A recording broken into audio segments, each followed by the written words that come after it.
Is there anyone who would like to challenge me?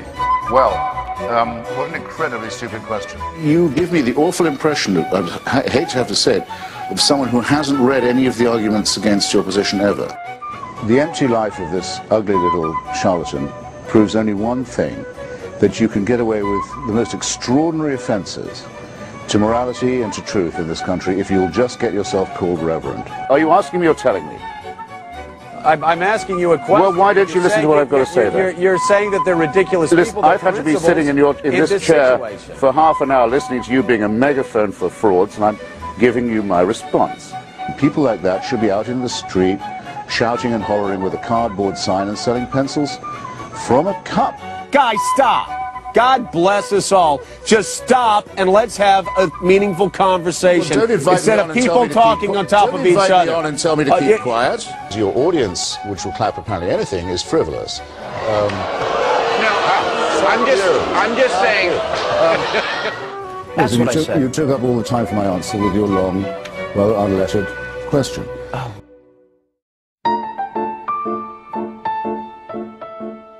I think it was David Hume who put it slightly vulgarly.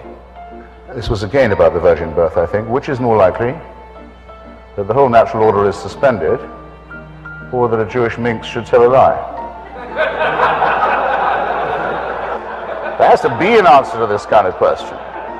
Is it not the case that the spread of Christianity, about which you spoke so warmly and affectingly in your opening remarks, attributing it to the innate truth of the Bible story, was spread by that means, or because the Emperor Constantine decided to make Christianity the official religion of the Roman Empire? Which, in your view, contributed more to the spread of the faith? The Holy Spirit. I rest my case. In order to be Christian, you have to believe that for 98,000 years, our species suffered and died, most of its children dying in childbirth, most other people having a life expectancy of about 25, dying of their teeth, famine, struggle, bitterness, war, suffering, misery, all of that for 98,000 years. Heaven watches it with complete indifference. And then 2,000 years ago thinks, that's enough of that, it's time to intervene. The best way to do this would be by condemning someone to a human sacrifice somewhere in the less literate parts of the Middle East. Let's appeal to the Chinese, for example, where people can read and study evidence and have a civilization. Let's go to the desert and have another revelation there. This is nonsense. It can't be believed by a thinking person. All of this could be part of a plan. There is no way an atheist can prove it's not. But it's some plan, isn't it? With mass destruction, pitiless extermination, annihilation going on all the time, and all of this set in motion on a scale that's absolutely beyond our imagination, in order that the Pope can tell people not to jerk off.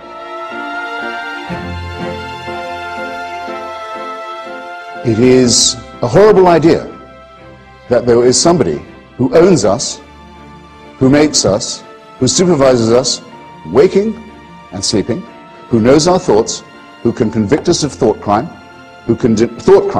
just for what we think. To demand this, to wish this to be true, is to wish to live as an abject slave. I mean to say it infects us in our most basic integrity. It says we can't be moral without Big Brother, without a totalitarian permission. It means we can't be good to one another. It means we can't think without this. We must be afraid. We must also be forced to love someone who we fear. The essence of sadomasochism. The essence of abjection, the essence of the master-slave relationship, and that knows that death is coming and can't wait to bring it on. I say this is evil, and though I do some nights stay home, I enjoy more the nights when I go out and fight against this ultimate wickedness and ultimate stupidity. And I'll tell you something, if I was told to do what all monotheists are told to do, and admire the man who said, yes, I'll gut my kid to show my love of God, I'd say, no, fuck you.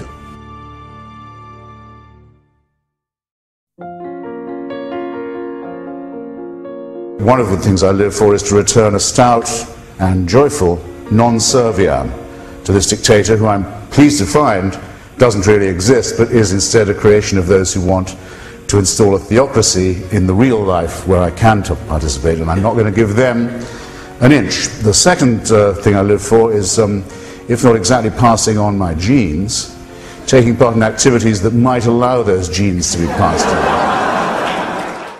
Call someone an imam or a priest or a reverend, there's nothing they can't get away with in our culture.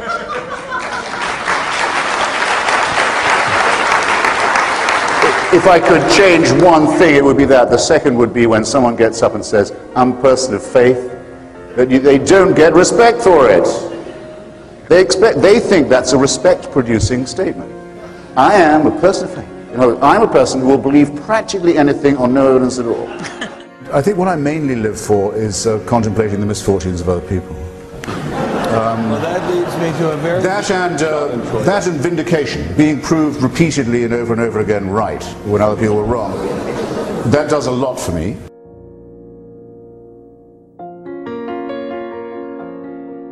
If you want to get good people to do wicked things, you need religion.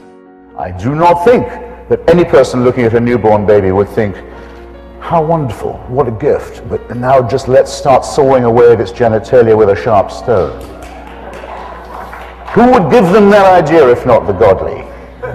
And what kind of argument from design is this? Babies are not born beautiful, they're born ugly. They need to be sawn a bit because the handiwork of God is such garbage. Well, honestly.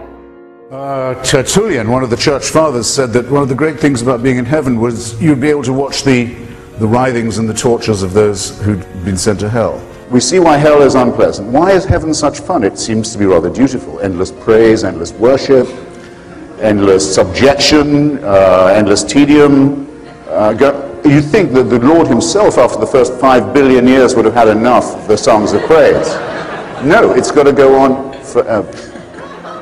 Oh, well, I think mockery of religion is one of the most essential things, because to demystify supposedly holy texts that are dictated by God and show that they are man-made, what you have to show their internal inconsistencies and absurdities. And one of the beginnings of human emancipation is the ability to laugh at authority. It's an indispensable thing.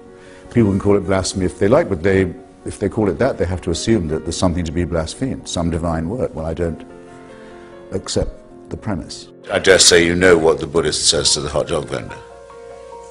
You don't? He says, make me one with everything.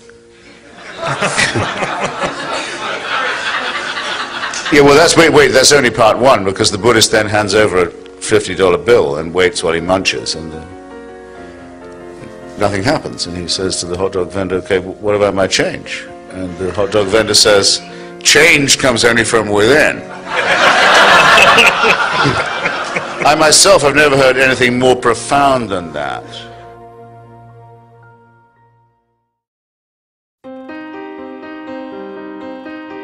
I know what's coming. I know no one beats these odds.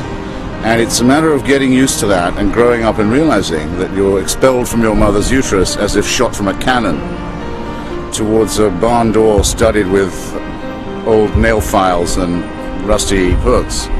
It's a matter of how you use up the intervening time in an intelligent and ironic way. It will happen to all of us that at some point you get tapped on the shoulder and told, not just that the party's over, but slightly worse, the party's going on, but you have to leave. and it's going on without you. That's the reflection, I think, that most upsets people about their demise. All right then, because it might make us feel better, let's pretend the opposite. Instead, you'll get tapped on the shoulder and told, great news, this party's going on forever, and you can't leave.